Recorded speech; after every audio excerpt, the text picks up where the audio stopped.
Honeymoon पे जाने से नवविवाहित अब डरने लगा है। जी हाँ, सादे पलान धोखा फिर कत्ल। 11 मई को सोनम और राजा की शादी होती है। उसके बाद ठीक 8 दिन के बाद प्लान बनता है कि हनीमून पे जाया जाए। हनीमून पे जाने के लिए राजा रघुवंशी के माता जी से मतलब सोनम अपने सास से ये कहते हैं कि हम लोग हनीमून पे जाएंगे।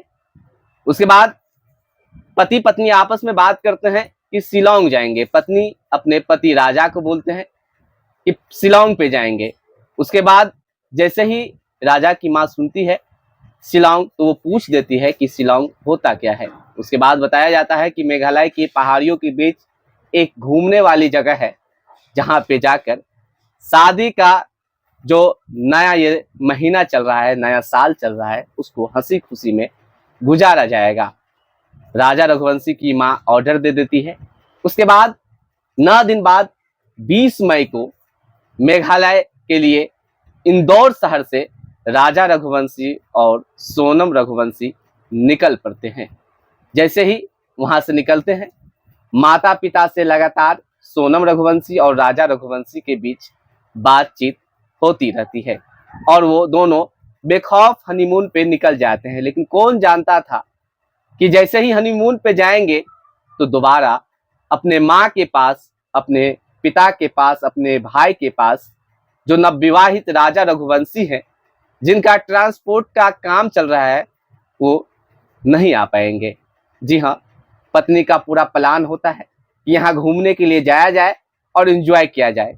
पति भी मान जाते हैं, वो वहाँ पे घूमने के लिए पत्नी के बातों पे निकल जाते हैं। आगे जो घटना घटित होती है, जिस घटना को सुनकर आप भी चौंक जाएंगे कि आखिरकार एक नवविवाहित सोनम रघुवंशी इतनी बड़ी प्लान कैसे करती है, जरा उस घटना को भी सुनिएगा। 20 मई को हनीमून पे सोनम रघुवंशी और राजा रघुवंशी निकलते हैं और 23 मई को दोनों शिलोंग नोगरियाट पे डबल जो ब्रिज होते हैं वहां देखने के बाद दोनों लापता होते हैं। उसके बाद जैसे ही दोनों लापता होते हैं, उनकी किराए की जो स्कूटी होती है, पहाड़ी इलाका में जाने के लिए गाड़ियां नहीं मिलती है तो या तो बाइक या स्कूटी लिया जाता है, तो वहीं पे ये दोनों स्कूटी किराए पे लेते हैं 2 दिन या 4 दिन घूमने के लिए। तो स्कूटी लेते हैं किराए पे, घूमने के लिए निकलते हैं। लेकिन 24 मई को लावारिस स्थिति में स्कूटी तो मिलती है, लेकिन राजा रघुवंशी और सोनम रघुवंशी लापता हो जाते हैं। उसके बाद होता क्या है कि जैसे ही राजा रघुवंशी के माता पिता को कॉल नहीं जाते हैं, भाई के पास कॉल नहीं जाते हैं, सोशल मीडिया के माध्यम से प्रचार प्रसार करवाते हैं कि जैसे ही पता चले मेघालय में कहीं भी राजा रघुवंशी और सोनम रघुवंशी की खबर, वो दिए गए कॉन्टेक्ट नंबर पे कॉल किया करें, उनको उचित इनाम मिलेगा। जैसे ही मोटा उचित इनाम का लोगों के बीच पता चलता है, लोग सोशल मीडिया पे खबर को फैलाते हैं और खबर जो है इंदौर से लेके मेघालय और बात बहुत दूर तक जाती है। प्रशासन, पुलिस खोजबीन में लग जाते हैं, एनडीआरएफ के टीम खोज में लग जाते हैं। इसी महीने में 2 जून को राजा रघुवंशी की लाश पहाड़ से लगभग 1000 फुट खाई नीचे मिलती है। जी हाँ, जैसे ही प्रशासन को लाश मिलती है, उसके बाद राजा रघुवंशी के जो परिजन होते हैं वहां पे पहुंचते हैं।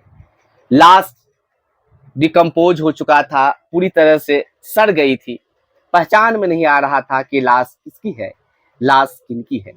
लेकिन एक हाथ पे राजा लिखा रहता है। उससे उसको देखने के बाद उनके भाई ये समझ जाते हैं कि ये और कोई नहीं, राजा रघुवंशी की ही लाश है। उसके बाद पूरी तरह से मेघालय से लेके इंदौर तक एक सनसनी खबर बन जाती है और लोग गम में पड़ जाते हैं। आखिर हनीमून पे गए नवविवाहिता, एक मिली नहीं और एक मिला तो उसका लाश।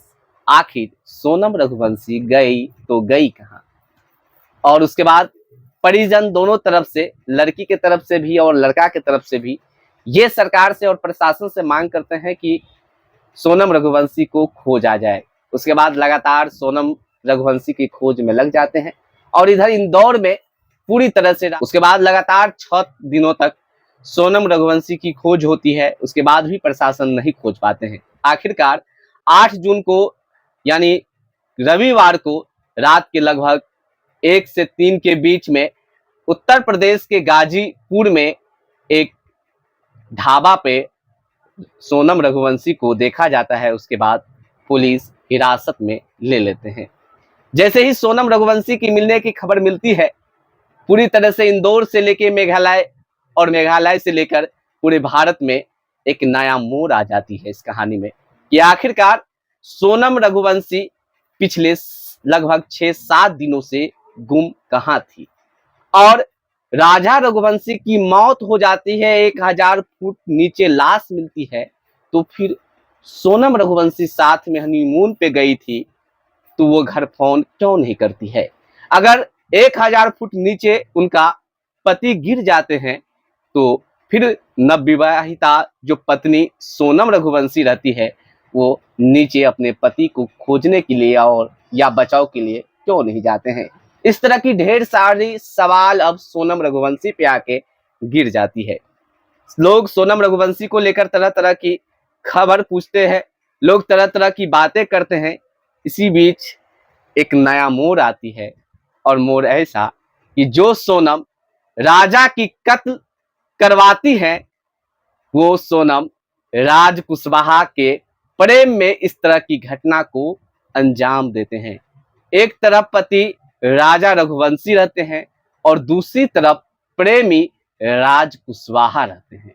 मैं आपको बता दूं, इस कहानी में इस तरह मोड़ आती है जिससे लोग डर जाते हैं, खासकर नवविवाहित, क्योंकि राजा रघुवंशी की कत्ल शादी के 1 महीने के अंदर होना, वो भी हनीमून पे जाने के दौरान, एक बहुत बड़ी सवाल उठ रही थी। क्योंकि जिस तरह से सोनम रघुवंशी ने अपने पति राजा रघुवंशी की कत्ल करवाए थे, उसमें उनके बॉयफ्रेंड जिनका नाम राज कुशवाहा है, वो शामिल थे। और जिस तरह से सोनम रघुवंशी ने हनीमून पे जाने के लिए प्लान की थी और 20 मई को निकली थी, उसमें पूरा हाथ उनके जो प्रेमी रहते हैं, जिनका नाम राज कुशवाहा रहता है, उसका रहता है। और राज कुशवाहा के साथ 3 और लोग होते हैं जो इस मर्डर से जुड़े होते हैं। 3 वो होते हैं जिनको ये सुपारी दी जाती है कि जैसे ही राजा रघुवंशी और सोनम रघुवंशी आएंगे हनीमून पे, उनको ऐसी ऐसी घटना का अंजाम देना है।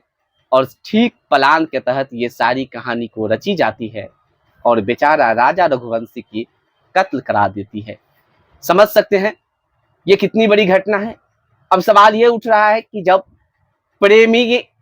जब राज कुशवाहा जो प्रेमी रहता है, उनके चक्कर में, उनकी बातों में सोनम अपने पति को कत्ल करवा देते हैं। आखिरकार कत्ल क्यों करवाते हैं?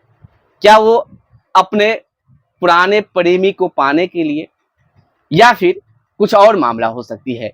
प्रशासन पूरी तरह से खोजबीन में लगे हुए हैं, लेकिन यहाँ पर एक बहुत बड़ी सवाल उठ रही है कि अगर राजा रघुवंशी से शादी नहीं करना था, फिर राज कुशवाहा से सोनम को प्रेम थी, तो सोनम के पिता उससे शादी क्यों नहीं करवा दिया? क्योंकि सोनम के पिता बार बार पुलिस प्रशासन से गुहार लगा रहे थे कि मेरी बेटी को खोजा जाए।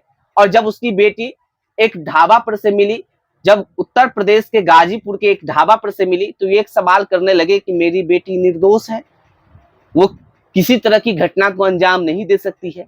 और जैसे ही ये खुलासा हुई कि सोनम रघुवंशी अपने प्रेमी से मिलकर अपने पति राजा रघुवंशी को मारने में, कत्ल करवाने में पूरी तरह से योगदान दी है, तो फिर उनके पिता अपनी बेटी की सजा के लिए आगे क्यों नहीं आते हैं? फिलहाल सोनम को सखी, जो सरकारी रूल है, कानून है, उसके तहत रख दिए हैं और वहां पे पूछताछ चल रही है।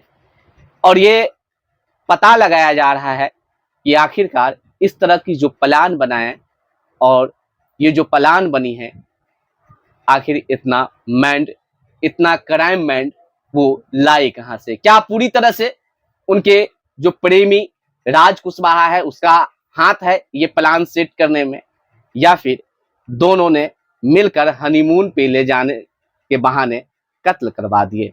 जिस तरह से मैंने पहले ही कह दिया था कि पहले शादी, फिर पलायन, फिर धोखा, फिर कत्ल। ये 4 पॉइंट बहुत बड़ी पॉइंट है इस घटना में। और इस घटना को सुनकर जितने भी नवविवाहित है वो कहिए तो हनीमून पे जाने से डर गए हैं। एक विश्वास टूट गई है और ये विश्वास, इतनी बड़ी विश्वास टूटी है जिससे कहिए तो लोग एक दूसरे पे विश्वास करने से भी अब डरेंगे। मैं तो यही कहूँगा, सोनम हो या फिर उसके बॉयफ्रेंड राज कुशवाहा हो या 3 और आरोपी, जिस तरह से 5 आरोपी टोटल को पुलिस ने हिरासत में लेके पूछताछ कर रहे हैं, अगर ये लोग सही में इस तरह की घटना को अंजाम दिए हैं तो जितनी बड़ी कानून सजा दे कम है। आखिरकार सोनम ने जो ये कदम उठाई, इतना अच्छा, इतना स्मार्ट, इतना कमाने वाले पति को कत्ल करवाने में एक छपरी के लिए इतनी बड़ी कदम उठाई है। आखिरकार ऐसा कदम वो क्यों उठाई है? और इस समाज में हो क्या गया है, कभी पति पत्नी का कत्ल कर देते हैं या करवा देते हैं, कभी पत्नी पति का कत्ल कर देते हैं या करवा देते हैं, और बीच में जब खोजबीन होता है तो प्रेमी या प्रेमिका का एक बहुत बड़ा मामला आ जाती है। तो खैर, ये जो मामला हुई है, इस मामला को लेकर आप क्या कहेंगे और आपकी क्या राय है, आप लोग कमेंट करके जरूर बताइएगा।